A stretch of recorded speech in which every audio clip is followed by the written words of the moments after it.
ಬೇಲೂರು ಪಟ್ಟಣದ ಪುರಸಭೆ ಆವರಣದಲ್ಲಿ ಇರುವ ವರಸಿದ್ದಿ ವಿನಾಯಕ ಸ್ವಾಮಿ ದೇವಾಲಯದ ಗಣೇಶ ಮೂರ್ತಿಗೆ ಚಪ್ಪಲಿ ಹಾಕಿ ಅವಮಾನ ಮಾಡಿದ್ದನ್ನು ಖಂಡಿಸಿ ವಿವಿಧ ಹಿಂದೂಪರ ಸಂಘಟನೆಗಳು ಕರೆ ನೀಡಿದ್ದ ಬೇಲೂರು ಬಂದ್ ಸಂಪೂರ್ಣ ಯಶಸ್ವಿಯಾಯಿತು. ಶ್ರೀ ಚೆನ್ನಕೇಶವ ಸ್ವಾಮಿ ದೇವಾಲಯದಿಂದ ಪ್ರತಿಭಟನಾ ಮೆರವಣಿಗೆ ನಡೆಸಿದ ನೂರಾರು ಮಂದಿ ಹಿಂದೂ ಕಾರ್ಯಕರ್ತರು ಹಾಗೂ ಮುಖಂಡರುಗಳು ಪಟ್ಟಣದ ಬಸವೇಶ್ವರ ವೃತ್ತದಲ್ಲಿ ಮಾನವ ಸರಪಳಿ ನಿರ್ಮಿಸಿ ವಾಹನಗಳನ್ನು ತಡೆದು ಆಕ್ರೋಶ ವ್ಯಕ್ತಪಡಿಸಿ ಪ್ರಕರಣದ ಬಗ್ಗೆ ಸಮಗ್ರ ತನಿಖೆ ನಡೆಸಿ ಆರೋಪಿ ಮಹಿಳೆಯ ಹಿಂದೆ ಯಾರ ಕೈವಾಡ ಇದೆ ಅಂತ ಬಹಿರಂಗಪಡಿಸಬೇಕು ಅಂತ ಒತ್ತಾಯಿಸಿದರು. ಮತ್ತೊಂದೆಡೆ ದೇವಾಲಯ ಶುದ್ಧಿ ಕಾರ್ಯ ಮಾಡಿ ಹೋಮ ಹವನ ನಡೆಸಲಾಯಿತು. ಪ್ರತಿಭಟನೆಯಲ್ಲಿ ಭಾಗವಹಿಸಿದ ಸ್ಥಳೀಯ ಶಾಸಕ ಸುರೇಶ್ ಹಾಗೂ ಇನ್ನಿತರ ಹಿಂದೂ ಮುಖಂಡರುಗಳು ಗಣೇಶ ಮೂರ್ತಿಗೆ ಚಪ್ಪಲಿ ಹಾಕಿದ ಪ್ರಕರಣದ ಸಂಬಂಧ ಹಾಸನದ ವಿಜಯನಗರ ಬಡಾವಣೆಯ ನಿವಾಸಿ ಮಾನಸಿಕ ಅಸ್ವಸ್ಥೆ ಲೀಲಮ್ಮ ಎಂಬುವರನ್ನ ನಿನ್ನೆ ಸಂಜೆಯೇ ಪೊಲೀಸರು ಬಂಧಿಸಿ ತನಿಖೆ ನಡೆಸುತ್ತಿದ್ದಾರೆ. ದುಷ್ಕೃತ್ಯ ನಡೆಸಿದವರ ಹಿನ್ನೆಲೆಯನ್ನ ಪೊಲೀಸರು ಶೀಘ್ರದಲ್ಲಿ ಪತ್ತೆ ಹಚ್ಚಬೇಕು ಅಂತ ಆಗ್ರಹಿಸಿ ಘಟನೆಯ ಬಗ್ಗೆ ತಮ್ಮ ಅಭಿಮತವನ್ನ ವ್ಯಕ್ತಪಡಿಸಿದರು. ಎಲ್ಲ ಜಾತಿ ಜನಾಂಗವನ್ನ ಪ್ರೀತಿಸತಕ್ಕಂತ ಒಂದು ಸೌಹಾರ್ದಯುತವಾದಂತ ಇರ್ತಕ್ಕಂಥ ಒಂದು ಕ್ಷೇತ್ರ, ಈ ಕ್ಷೇತ್ರದಲ್ಲಿ ನಾವು ಗಲಭೆಯನ್ನ ಮಾಡೋದು ಬೇಡ ಅಂತಕ್ಕಂಥ. ಆದ್ರೆ ಅಪವಿತ್ರ ಆಗಿರ್ತಕ್ಕಂಥದಕ್ಕೆ ಶಿಕ್ಷೆ ಆಗಬೇಕಲ್ಲ ಸ್ವಾಮಿ. ನೀಲಮ್ಮ ಹುಚ್ಚಿ ಅಂತ ಹೇಳ್ತೀರಾ, ಅದಕ್ಕೆ ನಾವು ಸರ್ಟಿಫಿಕೇಟ್ ಇದೆಯಾ? ಹಿಂದೆ ಆಗಿರ್ತಕ್ಕಂಥ ಘಟನೆ ಇದೆಯಾ? ಅದರ ಮಾಹಿತಿ ಬೇಕಲ್ವಾ? ಅದನ್ನ ಬೇರೆಯವ್ರನ್ನ ಜನತೆ ಕೊಡ್ಬೇಕಲ್ವಾ? ಇಡೀ ಹಿಂದೂ ಸಮೂಹ ಕೊಡ್ಬೇಕಲ್ವಾ?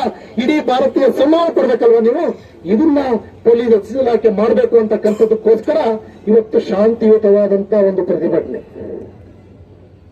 ಯಾವ ರೀತಿ ಅಂದ್ರೆ ಶಾಂತಿಗೆ ಸಂಕೇತ ಇಂದಿನ ಸಂಕೇತ ಶಾಂತಿ. ಅದಕ್ಕೆ ಒಂದು ಸಂದೇಶವನ್ನು ಕೊಡುವುದರ ಮುಖಾಂತರ ಈ ಪ್ರತಿಭಟನೆಯನ್ನ ಹಮ್ಮಿಕೊಂಡಿರ್ತಕ್ಕಂಥದ್ದು.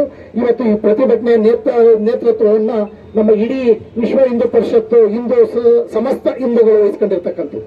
ಪ್ರತಿಭಟನೆ ಭಾರತೀಯ ಜನತಾ ಪಕ್ಷ ಕರೆದಿಲ್ಲ, ಜೆಡಿಎಸ್ ಅವರು ಕರೆದಿಲ್ಲ, ಯಾರೂ ಸಹ ಕರೆದಿರ್ತಕ್ಕಂಥ ಬಜರಂಗ ದಳ ಎಲ್ಲ ಹಿಂದೂ ಇವರು ಕರೆದಿರ್ತಕ್ಕಂಥದ್ದು. ಅವರಿಗೆ ವಿಶೇಷವಾಗಿ ನಾನು ಅಭಿನಂದನೆಯನ್ನ ಸಲ್ಲಿಸ್ತಕ್ಕಂಥ ಕೆಲಸವನ್ನ ಮಾಡ್ತೀನಿ. ಯಾಕೆಂದ್ರೆ ನಾನೊಬ್ಬ ಹೇಳ್ತಕ್ಕಂಥದ್ದಲ್ಲ, ನಾನೊಬ್ಬ ಹಿಂದೂ ಒಂದು ಅಂತಕ್ಕಂಥ ಫಲ ಎಲ್ಲಿಂದ ಬರಬೇಕು ಅಂದ್ರೆ ಈ ಬಸ್ ಆಗಿರುವ ಅನ್ಯಾಯದ ವಿರುದ್ಧ ಧ್ವನಿ ಎತ್ತಿದ್ದೇವೆ. ಈ ಧ್ವನಿ ಯಾವುದೋ ಒಂದು ಹೀನ ಕೃತ್ಯದ ವಿರುದ್ಧವಾಗಿ ಮಾತ್ರವಲ್ಲ, ನಮ್ಮ ಧಾರ್ಮಿಕ ಕ್ಷೇತ್ರದ ರಕ್ಷಣೆಗಾಗಿ ಅನ್ನೋದನ್ನು ಸಹ ನಾವು ಇಲ್ಲಿ ಸಾರುವಂತ ಕೆಲಸವನ್ನ ಮಾಡುತ್ತಿದ್ದೇವೆ. ನಮ್ಮ ದೇವಸ್ಥಾನಗಳಿಗೆ ಚಪ್ಪಲಿಯನ್ನ ಹಾಕಿದ ತಕ್ಷಣ ಇದ್ದಕ್ಕಿದ್ದ ಹಾಗೆ ಅವರು ಮಾನಸಿಕ ಅಸ್ವಸ್ಥ ಆಗ್ತಾರೆ.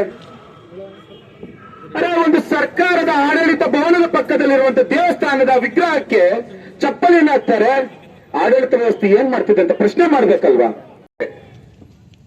ನಿನ್ನೆ ಬೇಲೂರಿನ ಇತಿಹಾಸದಲ್ಲಿ ಅಹಿತಕರವಾದಂತಹ ಘಟನೆ ನಡೆದಿದೆ.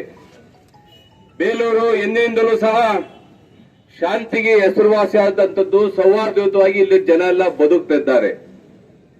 ಇಲ್ಲಿ ಅಂತಲ್ಲ, ಎಲ್ಲಿ ಹಿಂದೂಗಳು ಹೆಚ್ಚು ಇರ್ತಾರೋ ಅಲ್ಲೆಲ್ಲವೂ ಸಹ ಇಡೀ ದೇಶದಾದ್ಯಂತ ಎಲ್ಲಾ ಜನಾಂಗದವರು ಸಹ ಸುರಕ್ಷತೆ ಇದ್ದಾರೆ ಎಂದು ನೀವು ಮರೆಯಬಾರದು.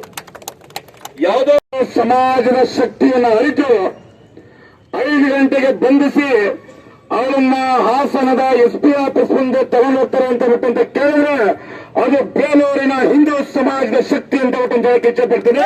ಕೇವಲ ನಿನ್ನೆ 2 ಗಂಟೆ 28 ನಿಮಿಷದಿಂದ ಏನು ಬೇಲೂರಿನ ಆ ವ್ಯಾಪಾರಸ್ಥರು ಬಂದು ಆ ಬೇಲೂರಿನ ಆ ಸಿದ್ಧಿವಿನಾಯಕ ದೇವಸ್ಥಾನದಲ್ಲಿ ಆತಂತ್ರವನ್ನು ನೋಡಿ ದಂಗಾಗಿದ್ದಂತಹ ಬೇಲೂರಿನ ಎಲ್ಲ ಹಿಂದೂ ಬಾಂಧವರು ಮೊನ್ನೆ ರಾತ್ರಿ 2 ಗಂಟೆ 28 ನಿಮಿಷ